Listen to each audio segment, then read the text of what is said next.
Hi ವೀಕ್ಷಕರೇ ನೋಡಿ, ಕೊನೆಗೂ ಸರ್ಕಾರ ಪ್ರತಿಯೊಂದು ಗೃಹಲಕ್ಷ್ಮಿ ಫಲಾನುಭವಿಗಳ ಬ್ಯಾಂಕ್ ಖಾತೆಗೆ 3 ತಿಂಗಳ 6,000 ಹಣನ ಒಟ್ಟಿಗೆ ಜಮಾ ಮಾಡಿದೆ. ಈಗಾಗಲೇ ಫಲಾನುಭವಿಗಳು 6,000 ಹಣನ ಕೂಡ ಪಡ್ಕೊಂಡಿದ್ದಾರೆ.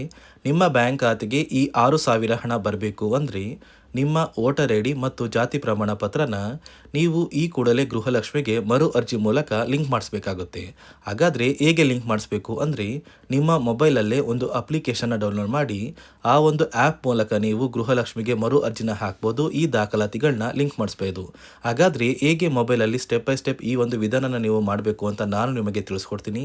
ಅದೇ ರೀತಿ ಸರ್ಕಾರದಿಂದ ಕರ್ನಾಟಕದ 28 ಜಿಲ್ಲೆಗಳನ್ನು ಆಯ್ಕೆ ಮಾಡಿ ಜುಲೈ 29ರಿಂದ ಒಟ್ಟು 3 ತಿಂಗಳ 6,000 ಹಣನ ಇಂದು ಬುಧವಾರದಿಂದ ಸರ್ಕಾರ ಜಮಾ ಮಾಡ್ತಾ ಇದ್ದು, ಯಾರಿಗೆಲ್ಲ ಹಣ ಬರ್ತಾ ಇದೆ, ಯಾರಿಗೆಲ್ಲ ಹಣ ಕ್ಯಾನ್ಸಲ್ ಆಗಿದೆ ಅಂತ ನಾನು ನಿಮಗೆ ತಿಳಿಸ್ಕೊಡ್ತೀನಿ. ಅದಕ್ಕಿಂತ ಮೊದಲು ನೋಡಿ ವೀಕ್ಷಕರೇ, ನೀವು ನನ್ನ ಚಾನಲ್ನ ಸಬ್ಸ್ಕ್ರೈಬ್ ಆಗದೆ ಆಗಿ ವಿಡಿಯೋ ನೋಡ್ತಾ ಇದ್ರೆ ದಯವಿಟ್ಟು ಪ್ರತಿಯೊಬ್ಬರು ಚಾನಲ್ನ ಸಬ್ಸ್ಕ್ರೈಬ್ ಮಾಡಿಕೊಂಡು ಹಾಗೆ ವಿಡಿಯೋಗೆ ಒಂದು ಲೈಕ್ನ ಕೊಡಿ.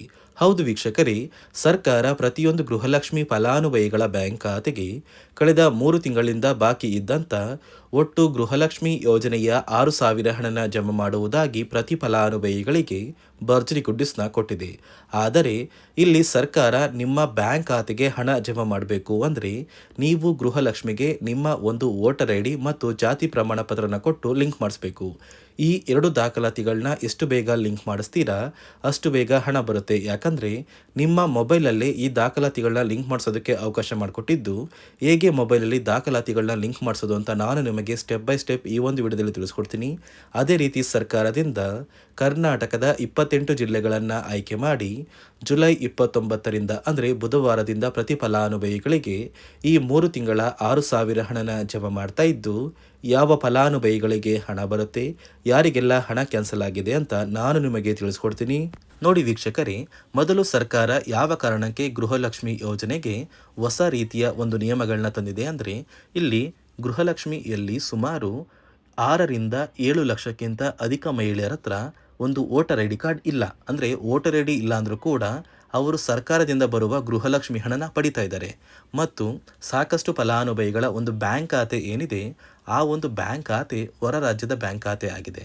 ಅಂದರೆ ಕರ್ನಾಟಕದಲ್ಲಿರುವಂತಹ ಫಲಾನುಭವಿಗಳು ಬೇರೆ ರಾಜ್ಯದಲ್ಲಿ ಹೊಂದಿರುವಂತಹ ಒಂದು ಬ್ಯಾಂಕ್ ಖಾತೆನ ಕೊಟ್ಟು ಗೃಹಲಕ್ಷ್ಮಿ ಹಣನ ಪಡಿತಾ ಇದ್ದಾರೆ.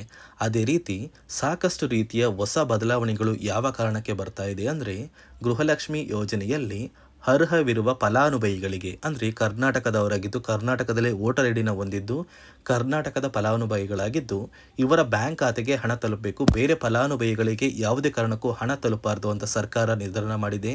ಇದೇ ಕಾರಣಕ್ಕೆ ಸಾಕಷ್ಟು ಫಲಾನುಭವಿಗಳು ಗೃಹಲಕ್ಷ್ಮಿ ಯೋಜನೆಯ ಒಂದು ಅರ್ಹರ ಪಟ್ಟಿಯಿಂದ ಕ್ಯಾನ್ಸಲ್ ಆಗ್ತಾ ಇದ್ದಾರೆ.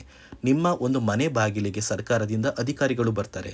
ಸೊ ಸರ್ಕಾರ ಗೃಹಲಕ್ಷ್ಮಿ ಮರುನೋಂದಣಿಗೆ ಒಂದು ಅಪ್ಲಿಕೇಶನ್ ಕೂಡ ಕೊಟ್ಟಿದ್ದಾರೆ. ಅಂದರೆ ಮೊಬೈಲಲ್ಲೇ ಆ ಒಂದು ಅಧಿಕಾರಿಗಳು ನಿಮ್ಮ ಮನೆ ಬಾಗಿಲಿಗೆ ಬಂದು ನಿಮ್ಮ ದಾಖಲಾತಿಗಳಾದ ರೇಷನ್ ಕಾರ್ಡ್, ಆಧಾರ್ ಕಾರ್ಡ್ ಮತ್ತು ವೋಟರ್ ಐ ಡಿ ಇದೀಗ ಕಡ್ಡಾಯ ಮಾಡಿದೆ. ಅದೇ ರೀತಿ ಜಾತಿ ಪ್ರಮಾಣ ಪತ್ರ ಬೇಕಾಗುತ್ತಂತ ನೀವು ಕೇಳಿದ್ರೆ ಸದ್ಯಕ್ಕೆ ಸರ್ಕಾರ ಯಾವುದೇ ರೀತಿಯ ಜಾತಿ ಪ್ರಮಾಣ ಪತ್ರನ ಕೇಳ್ತಾ ಇಲ್ಲ. ಬದಲಿಗೆ ನಿಮ್ಮ ಒಂದು ಪತಿಯ ಆಧಾರ್ ಕಾರ್ಡ್, ನಿಮ್ಮ ಒಂದು ವೋಟರ್ ಐ ಡಿ ಮತ್ತು ನಿಮ್ಮ ಒಂದು ಮನೆಯ ರೇಷನ್ ಕಾರ್ಡ್ನ ಕೊಟ್ಟು ನೀವು ಗೃಹಲಕ್ಷ್ಮಿಗೆ ಮರು ನೋಂದಣಿನ ಮಾಡ್ಕೋಬೇಕು. ಈ ಒಂದು ಕೆಲಸನ ಮಾಡೋದು ಗ್ರಾಮದಿಂದ ಕೆಲವು ಅಧಿಕಾರಿಗಳು ಬರ್ತಾರೆ. ಅಂದರೆ ಗ್ರಾಮ ಅಭಿವೃದ್ಧಿ ಇಲಾಖೆಯಿಂದ ಕೆಲವೊಂದು ಅಧಿಕಾರಿಗಳು ಬಂದರೆ ಅಂಗನವಾಡಿಯ ಕಾರ್ಯಕರ್ತರು ಕೂಡ ನಿಮ್ಮ ಮನೆ ಬಾಗಿಲಿಗೆ ಬಂದು ಪ್ರತಿ ಫಲಾನುಭವಿಗಳ ದಾಖಲಾತಿಗಳನ್ನ ಎಂಟ್ರಿ ಮಾಡ್ಕೊಂಡು ಹೋಗ್ತಾರೆ. ಸೊ ಆ ಒಂದು ಫಲಾನುಭವಿಗಳು ಎಂಟ್ರಿ ಮಾಡಿದ ನಂತರ ಸರ್ಕಾರದಿಂದ ನಿಮಗೆ ಒಂದು ನೋಟಿಫಿಕೇಶನ್ ಬರುತ್ತೆ. ನಿಮ್ಮ ಮೊಬೈಲ್ ನಂಬರ್ ಏನಿದೆ ಆ ಒಂದು ಮೊಬೈಲ್ ನಂಬರ್ಗೆ ಒಂದು ಮೆಸೇಜ್ ಬರುತ್ತೆ. ಅಂದರೆ ನಿಮ್ಮ ಗೃಹಲಕ್ಷ್ಮಿ ಮರು ನೋಂದಣಿ ಅರ್ಜಿನ ನಾವು ಸ್ವೀಕಾರ ಮಾಡಿದ್ದೀವಿ ಮತ್ತು ಮುಂದಿನ ದಿನಗಳಲ್ಲಿ ನಿಮ್ಮ ಒಂದು ಗೃಹಲಕ್ಷ್ಮಿ ಹಣನ ನಿಮ್ಮ ಬ್ಯಾಂಕ್ ಖಾತೆಗೆ ಜಮಾ ಮಾಡ್ತೀವಿ ಅಂತ ಸರ್ಕಾರದಿಂದಲೇ ಒಂದು ಮೆಸೇಜ್ನ ಕಳಿಸ್ತಾರೆ. ಆದರೆ ನೀವು ನಿಮ್ಮ ಮೊಬೈಲ್ ನಂಬರ್ನ ಆಕ್ಟಿವ್ ಆಗಿರುವಂತಹ ಮೊಬೈಲ್ ನಂಬರ್ನ ಕೊಡಬೇಕು. ಯಾಕಂದರೆ ನಿಮ್ಮ ಬ್ಯಾಂಕ್ ಖಾತೆಗೆ ಲಿಂಕ್ ಆಗಿರುವಂತಹ ಮೊಬೈಲ್ ನಂಬರ್ ಬೇರೆ ಇರುತ್ತೆ ಮತ್ತು ನೀವು ಹೊಂದಿರುವಂತಹ ಒಂದು ಮೊಬೈಲ್ ನಂಬರ್ ಬೇರೆ ಇರುತ್ತೆ. ಇದೇ ಕಾರಣಕ್ಕೆ ಕರೆಕ್ಟ್ ಆಗಿರುವಂತಹ ಒಂದು ಮೊಬೈಲ್ ನಂಬರ್ನ ಕೊಟ್ಟರೆ ಆದಷ್ಟು ಬೇಗ ನೀವು ಮರು ಅರ್ಜಿನ ಹಾಕಿ ಗೃಹಲಕ್ಷ್ಮಿ ಹಣನ ಪಡ್ಕೋಬೋದು. ಅದೇ ರೀತಿ ನೀವು ಹೊಂದಿರುವ ಬ್ಯಾಂಕ್ ಖಾತೆ ಏನಿದೆ ಆ ಒಂದು ಬ್ಯಾಂಕ್ ಖಾತೆನ ನೀವು ಆ್ಯಕ್ಟಿವ್ ಆಗಿ ಇಟ್ಕೋಬೇಕು. ಅಂದರೆ ಯಾವುದೇ ರೀತಿಯ ಒಂದು ವಹಿವಾಟನ್ನು ನಡೆಸ್ತಾ ಇಲ್ಲ ಅಂದರೆ ನಿಮ್ಮ ಒಂದು ಬ್ಯಾಂಕ್ ಖಾತೆಗೆ ಗೃಹಲಕ್ಷ್ಮಿ ಹಣ ಖಂಡಿತವಾಗಿಯೂ ಬರೋದಿಲ್ಲ. ಅದೇ ರೀತಿ ನೋಡಿ ವೀಕ್ಷಕರೇ, ನಿಮ್ಮ ಮನೆಯ ಕುಟುಂಬರು ಅಂದರೆ ಗೃಹಲಕ್ಷ್ಮಿ ಯೋಜನೆಯ ಒಂದು ಸದಸ್ಯ ಏನಾರು ಮರಣ ಹೊಂದಿದ್ದು ಅವರ ಬದಲಾಗಿ ನೀವು ಅಪ್ಲಿಕೇಶನ್ ಹಾಕ್ತೀವಿ ಅಂದರೆ ಅದು ಸಾಧ್ಯವಿಲ್ಲ. ಯಾಕಂದರೆ ನಿಮ್ಮ ಒಂದು ರೇಷನ್ ಕಾರ್ಡಲ್ಲಿ ಮನೆಯ ಯಜಮಾನಿ ಯಾರಿರ್ತಾರೆ ಅವರೇ ಮಾತ್ರ ಗೃಹಲಕ್ಷ್ಮಿ ಯೋಜನೆಗೆ ಅರ್ಹರಾಗಿರ್ತಾರೆ. ಒಂದು ವೇಳೆ ಮನೆಯ ಸದಸ್ಯರು ಯಜಮಾನಿಯಾಗಿದ್ದು ಅವರು ಮರಣ ಹೊಂದಿದ್ರೆ ನೀವು ಗೃಹಲಕ್ಷ್ಮಿ ಯೋಜನೆಗೆ ಅಪ್ಲಿಕೇಶನ್ ಹಾಕೋದಕ್ಕೆ ಆಗೋದಿಲ್ಲ. ಮೊದಲು ನಿಮ್ಮ ಮನೆಯಲ್ಲಿ ಇರುವಂತಹ ಒಂದು ಹೆಣ್ಣು ಮಗಳು ಅಂದರೆ ಮಹಿಳೆ, ನಿಮ್ಮ ಒಂದು ಪತ್ನಿ ಇರ್ಬೋದು ಅಥವಾ ನಿಮ್ಮ ಒಂದು ತಾಯಿ ಇರ್ಬೋದು, ಅವ್ರನ್ನ ಮನೆಯ ಯಜಮಾನಿ ನೀವು ಮಾಡಬೇಕಾಗುತ್ತೆ. ಸೊ ಮನೆಯ ಯಜಮಾನಿ ಮಾಡಿದ ನಂತರ ಮಾತ್ರ ನೀವು ಗೃಹಲಕ್ಷ್ಮಿಯ ಸೌಲಭ್ಯನ ಪಡ್ಕೋಬೋದು. ಒಂದು ವೇಳೆ ನೀವು ಗೃಹಲಕ್ಷ್ಮಿಗೆ ಹೊಸದಾಗಿ ಅರ್ಜಿ ಹಾಕಬೇಕು ಅಂದರೆ ಇದೀಗ ಸರ್ಕಾರ ಅದಕ್ಕೂ ಕೂಡ ಕರ್ನಾಟಕ ಒನ್, ಗ್ರಾಮ ಒನ್ ಅಥವಾ ಬೆಂಗಳೂರು ಒನ್ ಸೇವಾ ಕೇಂದ್ರದಲ್ಲಿ ಅವಕಾಶ ಮಾಡಿಕೊಟ್ಟಿದೆ. ಆದರೆ ಮೊದಲ ಥರ ಇವಾಗ ನೀವು ಅರ್ಜಿನ ಹಾಕೋದಕ್ಕೆ ಆಗೋದಿಲ್ಲ. ಬದಲಿಗೆ ನಿಮ್ಮ ರೇಷನ್ ಕಾರ್ಡ್ನ ತೊಗೊಂಡೋಗ್ಬೇಕು, ನಿಮ್ಮ ಆಧಾರ್ ಕಾರ್ಡ್ನ ತೊಗೊಂಡೋಗ್ಬೇಕು, ನಿಮ್ಮ ಒಂದು ಪತಿಯ ಆಧಾರ್ ಕಾರ್ಡ್ನ ಕೂಡ ತೊಗೊಂಡೋಗ್ಬೇಕಾಗುತ್ತೆ, ನಿಮ್ಮ ವೋಟರ್ ಐ ಡಿ ಕೂಡ ಕಡ್ಡಾಯವಾಗುತ್ತೆ. ನಿಮ್ಮ ವೋಟರ್ ಐ ಡಿ ನಿಮ್ಮ ಹತ್ರ ಇದ್ದರೆ ಮಾತ್ರ ನೀವು ಗೃಹಲಕ್ಷ್ಮಿ ಯೋಜನೆಯ ಒಂದು ಅರ್ಹತೆಯನ್ನು ಪಡ್ಕೋತೀರಾ. ಒಂದು ವೇಳೆ ವೋಟರ್ ಐ ಡಿ ಇಲ್ಲ, ರೇಷನ್ ಕಾರ್ಡ್ ಇದೆ, ಆಧಾರ್ ಕಾರ್ಡ್ ಇದೆ ಅಂದರೆ ಇನ್ನು ಮುಂದೆ ನಿಮ್ಮ ಬ್ಯಾಂಕ್ ಖಾತೆಗೆ ಸರ್ಕಾರ ಗೃಹಲಕ್ಷ್ಮಿ ಹಣನ ಖಂಡಿತವಾಗಿಯೂ ಜಮಾ ಮಾಡೋದಿಲ್ಲ. ಯಾಕಂದರೆ ಪ್ರತಿ ವರ್ಷವೂ ಕೂಡ ಸರ್ಕಾರ ವೋಟರ್ ಐ ಡಿನ ಬಿಡುಗಡೆ ಮಾಡುತ್ತೆ, ಅಂದರೆ ವೋಟರ್ ಲಿಸ್ಟ್ನ ಬಿಡುಗಡೆ ಮಾಡುತ್ತೆ. ಈ ಒಂದು ಲಿಸ್ಟಲ್ಲಿ ಕೆಲವು ಫಲಾನುಭವಿಗಳ ಒಂದು ಹೆಸರನ್ನ ಕ್ಯಾನ್ಸಲ್ ಮಾಡುತ್ತೆ. ಒಂದು ವೇಳೆ ನಿಮ್ಮ ವೋಟರ್ ಐ ಡಿ ಏನಾದರೂ ಕ್ಯಾನ್ಸಲ್ ಆಗಿದ್ದರೆ ನಿಮ್ಮ ಬ್ಯಾಂಕ್ ಖಾತೆಗೆ ಗೃಹಲಕ್ಷ್ಮಿ ಹಣನ ಸರ್ಕಾರ ಕ್ಯಾನ್ಸಲ್ ಮಾಡುತ್ತೆ. ಈ ಕೂಡಲೇ ನೀವು ನಿಮ್ಮ ದಾಖಲಾತಿಗಳು ಎಲ್ಲ ಕೂಡ ಸರಿ ಇದೆ ಅಂತ ತಿಳ್ಕೊಳ್ಳಿ. ಹಾಗಾದರೆ ಮಾತ್ರ ನೀವು ಗೃಹಲಕ್ಷ್ಮಿ ಯೋಜನೆಗೆ ಅರ್ಹರಾಗಿರ್ತೀರಾ. ಸರ್ಕಾರ ಯಾವ ಕಾರಣಕ್ಕೆ ಈ ರೀತಿಯ ಹೊಸ ಬದಲಾವಣೆಗಳನ್ನ ತರ್ತಾ ಇದೆ ಅಂದರೆ ಇಲ್ಲಿಯವರೆಗೂ ಸುಮಾರು 60 ಕೋಟಿಗಿಂತ ಅಧಿಕ ಮೊತ್ತನ ಸರ್ಕಾರ ನಷ್ಟ ಮಾಡಿಕೊಂಡಿದೆ. ಅಂದರೆ ಫಲಾನುಭವಿಗಳು ನಮ್ಮ ಕರ್ನಾಟಕದವರೇ ಅಲ್ಲ, ಅಂತಹ ಫಲಾನುಭವಿಗಳಿಗೂ ಕೂಡ ಸರ್ಕಾರದಿಂದ ಹಣ ಹೋಗಿದೆ ಮತ್ತು ಸಾಕಷ್ಟು ಫಲಾನುಭವಿಗಳು ಮರಣ ಹೊಂದಿದ್ದಾರೆ. ಅಂತಹ ಫಲಾನುಭವಿಗಳಿಗೂ ಕೂಡ ಹಣ ಹೋಗ್ತಾ ಇದೆ ಮತ್ತು ಫಲಾನುಭವಿಗಳು ಹೊಂದಿರುವ ಬ್ಯಾಂಕ್ ಖಾತೆ ಕೂಡ ಆ್ಯಕ್ಟಿವ್ ಇಲ್ಲ. ಅಂತಹ ಫಲಾನುಭವಿಗಳಿಗೂ ಕೂಡ ಹಣ ಹೋಗಿದೆ ಮತ್ತು ಸಾಕಷ್ಟು ಫಲಾನುಭವಿಗಳು ಏನು ಮಾಡಿದ್ದಾರೆ ಅಂದರೆ ಅವರ ಮನೆ ಕುಟುಂಬದ ಯಜಮಾನಿ ಅಂದರೆ ಹೆಡ್ ಆಫ್ ದ ಫ್ಯಾಮಿಲಿ ಇರ್ತಾರಲ್ಲ, ಸೊ ಆ ಒಂದು ಮಹಿಳೆ ಮರಣ ಹೊಂದಿರ್ತಾರೆ. ಸೊ ಏನೋ ಒಂದು ಕಾರಣದಿಂದ ಮರಣ ಹೊಂದಿದ್ದು ಅವರ ಬ್ಯಾಂಕ್ ಖಾತೆಗೆ ಬರುವ ಗೃಹಲಕ್ಷ್ಮಿ ಹಣನ ಒಂದು ATM ಮೂಲಕ ವಿತ್ಡ್ರಾ ಮಾಡಿದ್ದಾರೆ ಮತ್ತು ಫೋನ್ಪೇ ಮೂಲಕ ಟ್ರಾನ್ಸ್ಫರ್ ಮಾಡ್ಕೊಂಡಿದ್ದಾರೆ. ಇದೀಗ ಸರ್ಕಾರ ಈ ರೀತಿಯ ಒಂದು ಹೊಸ ಬದಲಾವಣೆಗಳನ್ನ ಜಾರಿಗೆ ತಂದರೆ ಯಾರಿಗೂ ಕೂಡ ಗೃಹಲಕ್ಷ್ಮಿ ಹಣ ಮೋಸ ಆಗೋದಿಲ್ಲ ಮತ್ತು ಪ್ರತಿ ಫಲಾನುಭವಿಗಳಿಗೆ ಹಣ ಬಂದೇ ಬರುತ್ತೆ ಅಂತ ಆದೇಶ ಕೊಟ್ಟಿದೆ. ನೀವು ಕೇಳ್ಬೋದು ವೀಕ್ಷಕರೇ, 3 ವರ್ಷದಿಂದ ಯಾವುದೇ ಕಾರಣಕ್ಕೂ ನಮಗೆ ಗೃಹಲಕ್ಷ್ಮಿ ಯೋಜನೆ ಹಣ ಮಿಸ್ ಆಗಿಲ್ಲ.